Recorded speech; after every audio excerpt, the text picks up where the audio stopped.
Greetings, Book Talk. 18-year-old author here, and I just finished writing my first book. It's called How Roses Grow Thorns, and it's currently available on Amazon.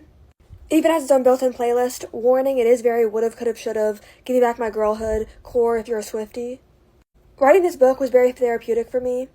It is loosely based off of my own experiences, growing up in a dysfunctional family, looking for love in the wrong places, and ending up in toxic relationships with older men, usually. The book is about a 17-year-old girl named Alora who lives in a very dysfunctional household and is in a very, vulnerable position. She's quite introverted, has a hard time making friends. She's very autism-coded because I'm autistic and I can't write neurotypical characters to save my life, so she is very autism-coded. And her entire life changes when a 31-year-old man named Theodore moves in across the street from her and begins grooming her. Now, Theodore has a fiancée, but she is miles away caring for her sick mother, and they don't know when she's going to return. So in the meantime, he sees the opportunity to become a close family friend with Alora's mother for the purpose of, getting close to Alora and grooming her. He befriends her, becomes her only source of comfort, and establishes an inappropriate relationship with her very early on.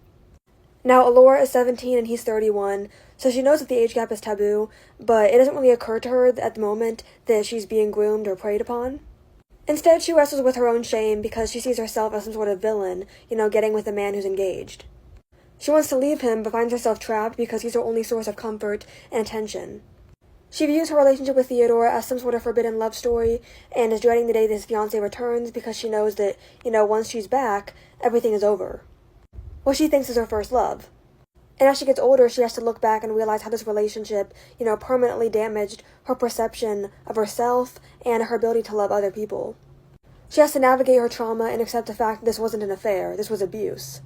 In order to properly heal, she has to accept the fact that something happened to her and that she was a victim. All in all, the novel is mostly about, dysfunctional families, how being in a toxic environment makes you more vulnerable. It tackles themes of grooming and toxic relationships, and how being groomed at a young age can permanently damage, your ability to love yourself and others. It's about healing from trauma and retelling your own story. This novel was incredibly therapeutic for me to write. It was really just a way for me to tell my story and express my own voice, and I wanted to, share my voice to help other girls find theirs. I sincerely hope that other young girls who've been in the same position as me can read this book and realize that it wasn't their fault.